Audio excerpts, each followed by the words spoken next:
Okay, so I just wanted to give you a preview of what we're going for here. We're going to build a trivia game where you can answer questions and get a score. Now, this looks terrible right now. I realize that, but I didn't want to spend much time trying to make it look great. I just wanted to focus on the code here. So what we're going to do, our first step is to build a question component. That's what I called it. You could call it whatever you want. But what I did is I put a border around the question component so you can see what it's comprised of here. So anyways, we're going to build a component that's going to display a question like that. And then it's also going to have a little form right here that allows you to type in your answer to the question. And then we're also going to use our button component that we've been working on earlier. So everything you see that's outlined by this border here is what's going to go into the component that we're about to build right here.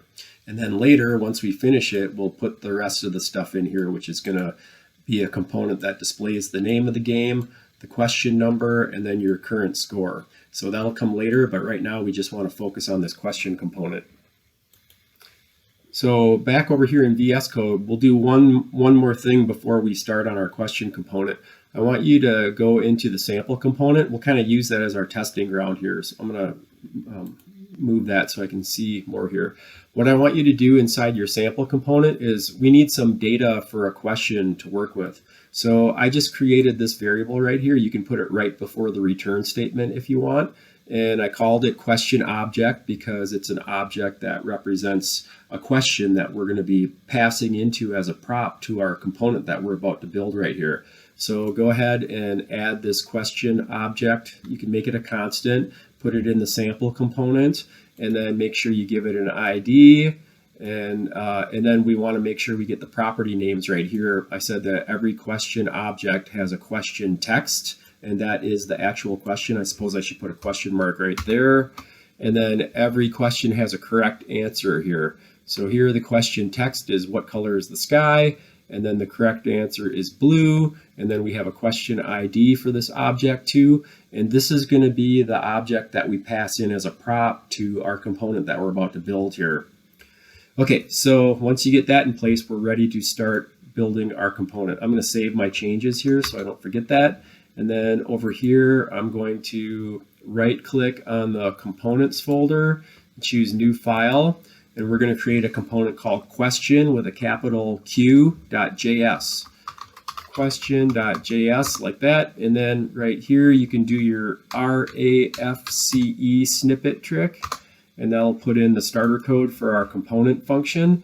You can get rid of that import that's no longer needed like it used to be. So I just deleted that import and then we're all ready to go here. Let's start with the user interface for this component. So we're going to go down to the return JSX here. So we can go ahead and just leave a div as the element that gets returned, but you can delete that text right there and then split the div tags apart. And what we're going to put inside of the div is a paragraph first. So do less than p greater than, and then it'll put in the closing tag for you. And now here we are going to put some JavaScript in here to display the question text. Okay, so what that's going to look like is question.question text. And let me show you why we're doing it this way. That's got to be a lowercase q. So, okay, maybe I did things out of order here, but that's okay. So what we're going to do is pass in a question object. The one that we just looked at is going to get passed in as a prop. So go up to the first line of your function here and put in an object, and then we're going to destructure it. So it's going to get a question object. So now this is going to be an object like what we looked at. I just called it question here because we'll just refer to it as question inside of here. But we saw earlier that every question object is going to have a question text property, and that's what we want to display inside this paragraph here. Okay, after the paragraph, we're going to put a little form in here. So do less than form greater than, it will put in the closing form tag for you. And then inside of this form, it's going to be very simple. It's just going to be a single text input and then one of our button components. So here, do less than input. And now remember, before I even start adding any attributes to this, I want to put the closing syntax in place there. So the forward slash and the greater than sign. Okay, and now we're going to have a few attributes. I'm going to put them each on their own line, so we're going to format it the way I showed you earlier. So right before the / I'm going to hit enter and then tab to indent it, and we'll set the type equal to text, so it's going to be a text input.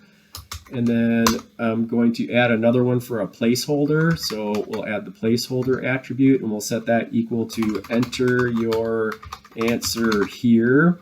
And then I'm going to add another attribute, and it's going to be the value. Okay, I'm going to leave that blank just for now, but we're going to use JavaScript for it. So I'm going to do value equals curly braces, and then we're going to add one more here. We're going to add an on change handler here. So, and now remember, attributes are camel case in JSX. So it's on change with a capital C. And then we're also going to use JavaScript for that too, and we'll place that in there in just a minute. So I'm using curly braces instead of quotation marks. Okay, now we're going to add a state variable because we want it to be bound to the user interface. In other words, whenever the variable changes, we want the user interface to re-render. So right here before the return statement, I'm going to go ahead and declare a const, and then I'll just put in, I'll set it up like this with our square brackets, and we're going to use useState here. Now look, if I hit enter, that time it imported for me, so that was nice. It did the auto import for me, but it doesn't always do that, so you might have to manually add that whenever you want to add useState to your component. Okay, here I'm going to add the parentheses, and we'll just, do we want to add anything here? I think we'll just leave it, the initial value, I think we can just leave this empty. So I'm not sure how we want to initialize this, but it's going to be for the, we should probably initialize it as an empty string, I guess, because it's going to be, I'll show you what we're going to do with it here. So the state variable is going to be called answer, and then we need the set function, so we'll call that set answer. So there's what we're filling in, that's what we're destructuring, that's the array that we're destructuring into these variables right here. And now what we want to do is we want the answer that they type in to be bound to the value of the text box right here. So I'm going to go back down to the value attribute, and I'm going to fill that in with answer. Okay, and now the other thing is that whenever the user types in a character in this text box, that's going to trigger the on change event. So we can add our event handler for that right here inside those curly braces. So go ahead and put in an arrow function right there. And we can abbreviate this later if we need to. But that, it's a regular event handler like what you've seen before. It's going to have an event object that we can make use of if we want to, and we do in this case. So I'm going to add an EVT parameter right here. And then here I can actually get rid of the curly braces because we're just going to put a one-liner right here. So I'm just going to remove those curly braces right there. And then I'll use the setter function. So set answer, and what we want to do is we want to set our state variable equal to whatever the value is right here that the user just typed in. So if they type in an A, it's going to trigger the on change event, and then we're going to set the answer to whatever they typed in here. So this is what we call a controlled function, and I think I mentioned that in the first project that we did, where the state is in perfect sync with the user interface. So if the value changes, the on change event is going to get triggered, and we're going to update the state. Once we update the state, the component re-renders, and it displays the new state variable right there on the re-render. Okay, it's just like they're locked together. They call this a single source of truth, and we can talk about that together in class if you want to. But what we're going to do here is the parameter that we're going to pass into the set function is we're going to take the event object and then drill into the target property here. Now the target is this input element. That's the target of the event right here. And we want to access its value. Okay, so this is what we're doing in creating a controlled component here. Let me show you a little trick so that we can see this in action here. Let's put some temporary code right here, right underneath the closing form tag. So we're going to break into JavaScript. So I'll use my curly braces, and we'll just do a console log. here, and then we'll pass in 2 parameters to the console log. The first one is just going to be render, so that we can see every time this component renders. We did something like this in the first project. And then I'm going to add another parameter here, and we'll just show what the state variable is here. Okay, so I think, is this enough for us to actually try this out? I think it is. So I'm going to go ahead and save my changes. And then let's go back over to the sample component here. And this is like our testing ground here for our question component. Scroll on down to the JSX. And I suppose we can put our question component right there, right underneath the last button that we put inside of our fragment. So do less than capital Q question. Okay, and I think it did import it for me right there, but I'll go check in just a second. But before I do, I want to add the / and the greater than sign before I forget. And I'm going to scroll up here and look, it did do the auto import for me, so it worked that time, so that's cool. And then we defined our prop. So what we're going to do, and if I hover over this, I should see the props for this. And I can see that we have one prop that's a question. It's supposed to be a question object like the one that we created up above right here. So we're going to pass this in as the prop. We're going to pass in this question object for the question prop right here. So here I'm going to go ahead and add a question attribute. That's our prop. And then we'll use curly braces, and what we'll pass in is the question obj like that. And now if I save this, hopefully I won't have any errors. It looks like it compiled successfully. I'll go back over to the browser, and here it is. So remember, we're displaying the question text property inside the paragraph. And here is our form, although it's not done yet because we haven't added the button to it. But I want to show you, I'm going to clear my log here. And now what we're doing is anytime there's a change here, so a change would be like typing in a letter. Look at what happened here. We got our console log and it rendered 2 times. Now remember, the reason why is because we're in strict mode. Remember back in the beginning of the video, I told you that in React strict mode, it's good for development because you get extra error messages that can help you debug things and stuff like that. But one of the side effects of it is it does a double render every time here. So that's what we're seeing is these 2 renders. Kind of weird. I don't quite understand that yet myself here, but every time a change event occurs on the input, our component re-renders. So what we've got here is a controlled component where the answer variable is totally dependent on what's being typed into this input box. So that's a controlled component. You don't always want this, and later in the course we'll talk about when you might not want to use this. So anyways, yep, that's what we got. It looks like it's working so far. Okay, let's go back to our question component in VS Code here. So there we go. Now, I guess I could remove this. You don't have to if you don't want to. If you want to leave it there to experiment, that's fine, but I'm just going to remove it for now. And then I'm going to go back to inside the form. So we want to put another element inside the form. I want to put it right there. Here we're going to use our button component. So I'm going to do less than capital B button. And then I'm going to do my / and greater than, so I don't forget that. Let's see if I got lucky and if it imported it for me. And it doesn't look like it imported the button for me here. So I have to import that myself. So I'm going to go up to the import statements and type in import button from, and then / button like that. And then I should be okay here.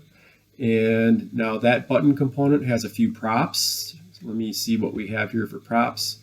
So we have a label that we need to pass in, and then we have a click handler here. And then now this is promo one, that's actually optional. If we pass in true for that, then it will be blue, but I'm just going to ignore the is promo attribute now. So I need to add the, what was it again here? The label and the on button click. Okay. So label equals, so this is going to be the label that's on the button. Let's just make it say submit your answer or submit answer. Okay, And then the other one is on button click, and this is an event handler for when the button gets clicked on. So I'm going to actually put these attributes on their own line like that.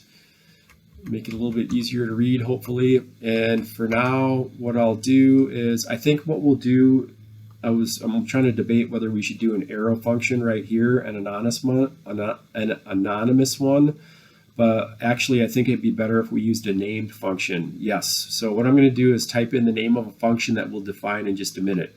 We're going to call this handle submit, like that. Okay, so that means that we need a function named handle submit inside of our component here. So scroll on up to before the return statement right there, and we can declare this, I suppose, as an arrow function or a classic function. Either way is fine. I'll go with an arrow function, so we'll go const handle submit equals an arrow function, like that.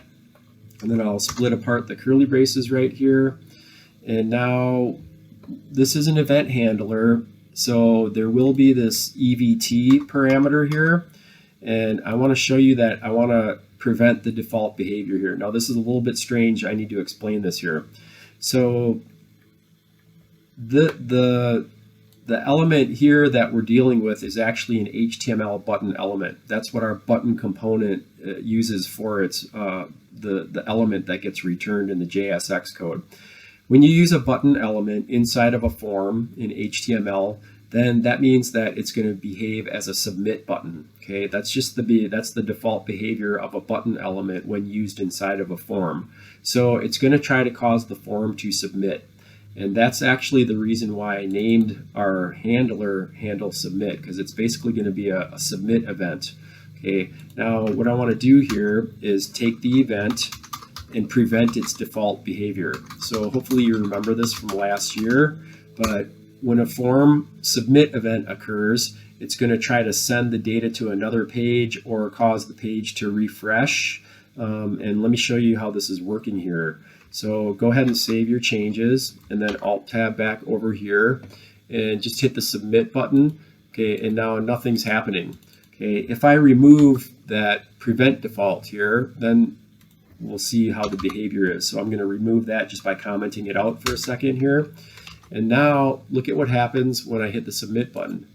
The page tries to refresh. So it's trying to just refresh to itself because we're not sending the data anywhere. We have no action attribute on the form, but it's trying to reload the page. Now you don't want to do this in React because remember, React apps are single page web applications. You never leave the page. Everything is done behind the scenes with JavaScript code, and you never actually navigate to another page, and you never actually refresh this page. So that's why we want to prevent the default behavior of this submit event right here. So I'm going to remove the comments there. So the next thing that we're going to do is add another prop to our question component, and that's going to be an event handler that we can pass in from the parent. So it will allow the parent to control what happens when events occur inside of here. So put your cursor right there and put a comma. Oh, my screen jumped a little bit. And then let's call this on answer submitted. Okay, so this is going to be an event that notifies the parent that the user has submitted an answer in the form. Okay, all right, so now let's go ahead and pass this in from the parent. So we'll come back here in just a minute, but for now, save your changes and go back over to the sample component. That's our parent in this case. And if I put my cursor right there, and I should be able to type in on answer submitted. Okay, and what we'll do here for now, just to play with this a little bit, is we'll pass in an arrow function here. So I just set up the arrow function, and I'm gonna actually put all these on their own lines too, so I don't run off the side of the page here like that. And so here's going to be our event handler for when the answer gets submitted. Okay, what we want to do is we want to pass the answer that the user has entered, or I call it the answer given. So we want to distinguish between the correct answer and the answer given by the user. So what I'm going to do is add a parameter here, and you'll see how we're going to pass this parameter in back in the question component in just a minute. But we'll set the parameter up like that, and then for the body of the arrow function, let's just console log that parameter. Console log answer given. Okay, now I can abbreviate this. You know that if you have an arrow function with one and only one parameter, you can remove the parentheses. So I'm going to remove the parentheses around the parameter, and then if you have one and only one statement inside the body of the arrow function, you can remove the curly braces. Okay, so I'm going to abbreviate down to that, and then I'm going to save my changes. So what we're doing here is the parent is passing in the function, so it gets to define what happens when an answer gets submitted in the question component. So that's the beauty. This is how components talk to each other and pass data back and forth, at least from a child to a parent. So let's go back over to the question component here. And here we'll know the answer when the submit event occurs. So we'll know the answer that they gave when the submit event occurs here. So what we want to do here is call this function on answer submit. That's the one that we just defined in the parent component, on answer submitted, and we want to pass in the answer that was given.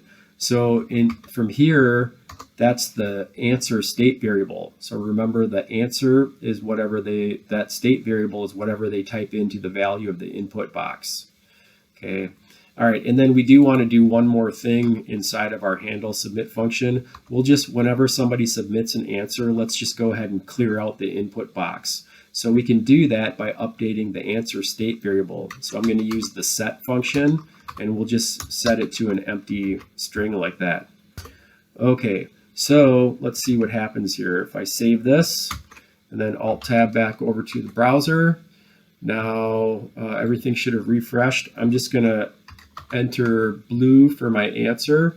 When I hit this button, it's going to cause the form to submit, and then that's going to, the code inside of our form submit handler is going to trigger the prop that got passed in, the function prop.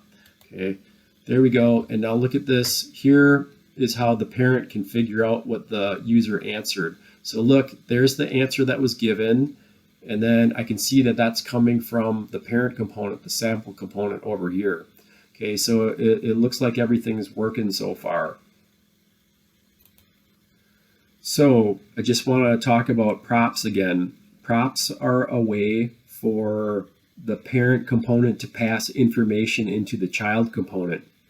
You can make those props be functions, and that way the parent component passes a function into the child component, and that allows the child component to communicate back to the parent component by triggering that function at the right time and passing in a parameter that, so that's the data that you can pass from a child to a parent. In our case, in our code over here, what we're passing in from the question component, there we go, there we're calling that prop function right there, and we're passing in the answer that the user typed into the input box. So basically, since the parent component defined this thing and passed it in as a parameter, the parent will be notified when this on answer submitted event occurs, because it's going to get triggered right here. And like I said, we're passing in the answer as a parameter. So that means over here where that function is defined, we give it a parameter for the answer that was given, and then we console log it right here. Okay, let me know if we need to talk about this kind of stuff, because this is the heart of how React works here, by passing props around from parent to child components. Okay, I think that'll do it for this step. Now we're ready to move on to the next component.